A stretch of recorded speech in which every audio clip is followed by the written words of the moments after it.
다음은 조국 의원님 질의해 주시기 바랍니다. 박종근 사령관님 일어나 주시죠. 어제 검찰 특수본 소환 조사 받으셨죠? 그렇습니다. 네. 이제 지금부터 말 정확히 하셔야 됩니다. 아까 박범계 의원이 말하는 데 있어서 언론 보도에는 한 번 윤석열 대통령이 전화를 했다고 했지만 박범계 의원의 질문에 한 번 더 윤석열 당시 대통령이 총 2번 전화했다고 답하셨죠? 그렇습니다. 내용은 말할 수 없다고 하셨죠? 그렇습니다. 그런데 제가 아는 바로는 윤석열 대통령이 총 3번 전화했죠. 답 정확히 하셔야 됩니다. 총 3번 전화하셨죠. 2번입니다. 3번 아닙니까? 세 번째, 생각해 보십시오. 세 번째는 제가 통화하지 않아서 모르겠습니다. 제가 통화한 건 2번입니다. 어제 특수본 출석하실 때 자술서 제출하셨죠. 그렇습니다. 네. 자술서 제출하고 진술을 하는데 검찰 특수본 그 수사 담당 검사가 곽 사령관님에게 질문을 하는데 질문 내용에서 이번 내란 음모와 내란 실행 등등과 관련해서 김용현 중심으로 이것이 이루어진 것처럼 질문했죠. 윤석열이 아니라 김용현 중심으로 이것이 다 진행된 것처럼 질문했죠. 곽 사령관님의 답을 묻는 게 아닙니다. 검사가 그렇게 질문했죠. 그렇습니다. 이 점이 매우 중요합니다.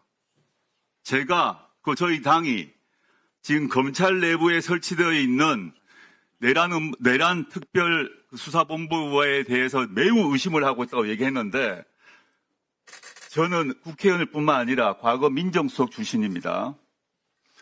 어제 곽 사령관한테 질문을 던지는 자들이 검찰 특수본 검사 질문이 윤을 중심으로 묻지 않고 김용현 중심으로 질문을 하면서 김용현이 중심이고 윤석열이 부차적인 것처럼 질문을 곽 사령관한테 했어요.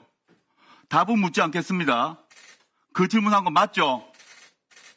그건 맞습니다. 맞죠? 다음 법사위 등에서 이거 분명히 밝혀야 됩니다.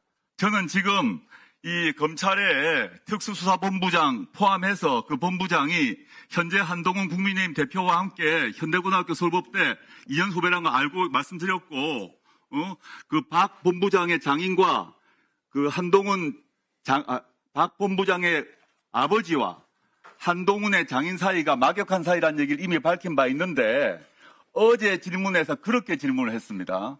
제가 기가 막혀서 제가 오늘 기다리고 있었습니다. 현행 계엄법에 따르게 되게 되면 우리 육군 참모총장, 예, 계엄은 누가 지휘하게 되어 있습니까? 예, 대통령으로 지시받은 대통령이 하게 되어 있습니다. 법상 계엄법 6조상 대통령이 직접 지휘하도록 되어 있어요. 근데 김용현 장관이 언론 보도 또는 검찰에 들어가서 뭐라고 진술했는지 아십니까? 모르겠습니다. 자기가 대통령으로부터 지휘 권한을 위임받았다고 진술하고 진술도 검찰에서 했고 이번 특별수사본부에 언론에도 그랬어요. 이게 무슨 의미냐 하면 자기가 중심으로 하겠다는 거예요. 김용현 중심으로 하고 윤석열을 배치하겠다고 부차적으로 배치하겠다는 겁니다. 그런데 계엄법상 6조에 대통령의 지휘 감독에 따라 이루어지고 모든 것을 대통령이 직접 지휘 감독한다고 돼 있어요. 그런데 지금 검찰 안에 있는 내란 특수본 수사가 이상하게 진행되고 있습니다. 그래서 이건 아까 확인하셨고, 그 다음에 차관 안 계시니까, 지난번 회의에서 차관이 뭐라고 그랬나 하면, 이 국방부 내에서 이 계엄 얘기가 되고 난 뒤에 박안수 총장에게 포고령을 전달했는데, 법률 검토를 마쳤다라고 말했다고 했죠. 예, 법률 검토를 누구에게 맡겼습니까? 그 사실은 모르겠습니다. 홍창식 법무관리관 여기 있습니까? 예. 일어서 보세요. 홍창식 법무관리관. 예. 들어오기 전에 대륙아주 출신이죠? 예, 맞습니다. 대륙아주에서 김영은 장관과 잘 알고 계셨죠? 잘 알고 뭐 정도는 아닙니다. 알고 계셨죠? 그 안에서 같이 근무하셨죠? 예, 그렇습니다. 김영은 전 장관 인사추천으로 법무관리관 되셨죠? 그건 아닙니다. 그렇다면 이때 법률 검토 하셨습니까? 하지 않았습니다. 누가 했습니까? 저는 모릅니다. 어떻게 모릅니까? 장관이 박안수 총장에게 법률 검토를 마쳤다고 말했는데 국방부 조직안에서 이 법률 검토를 맡는 책임자가 누굽니까? 관리관 아닙니까? 그렇습니다. 그럼 누가 했습니까? 제가 알지 못합니다. 알지 못합니까? 예, 그렇습니다. 누가 했는지 확인해 주세요. 본인이 아니라 누가 했습니까? 그는 수사를 확인하시고요. 예, 핵심적으로 그다음에 할 것 같습니다. 제가 참을 수 없는 게 한두 개가 아닙니다. 방첩사령관 직무대의 일어나 보세요. 언론 보도에 났습니다만은 대통령이 국방부 장관을 통해서 저를 포함해서 피체포 의원들을 과천 방첩사 지하 구금시설로 체포해서 넣으라고 지시했죠. 그런 사실 없습니다.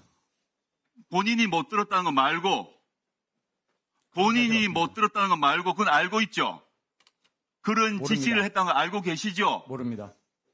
언론 보도 안 봅니까? 언론 보도에 난 것은 언론 보도에 난 거 봤습니까? 안 봤습니까?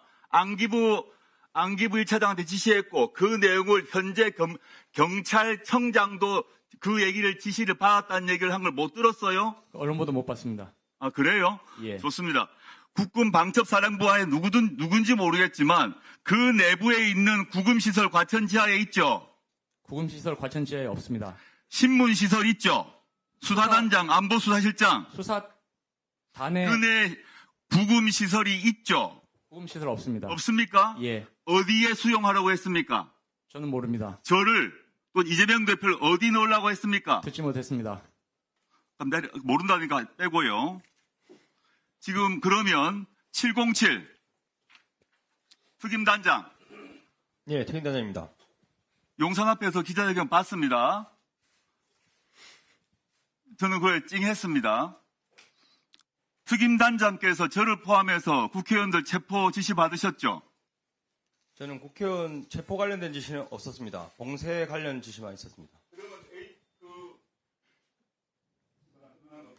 예, 오늘은 누가 직접 체포를 담당한 사람인지 알려주세요. 지시는 내려왔습니다. 안기부 1차장도 인정했고 경찰청장도 인정했습니다. 그러면 당연히 룰상 구금시설을 먼저 확보합니다. 아까 방송사에서 없다고 그랬어요. 신공실일지 을지 모르겠는데 들어왔어요. 수갑까지 갖고 왔어요. 어디로 대포합니까? 어디에 넣을 겁니까? 보통 시설을 비움이냐? 비움이 돼 있어요. 모르십니까?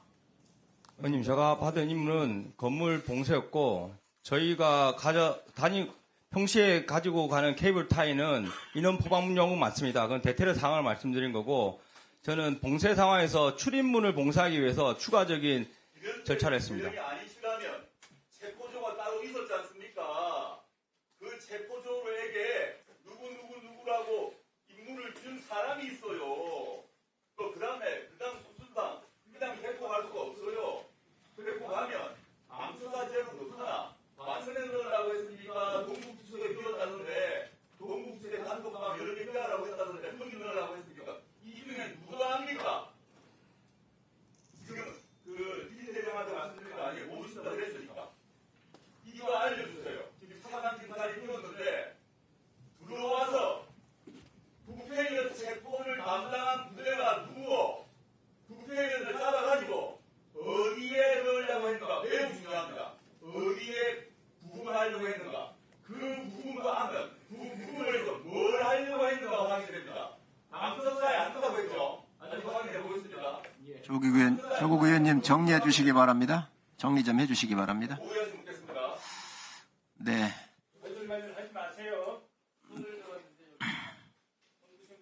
손 드신 분, 마이크 좀 드리세요. 직책하고 성명을 말씀해 주시고 답변하시기 바랍니다.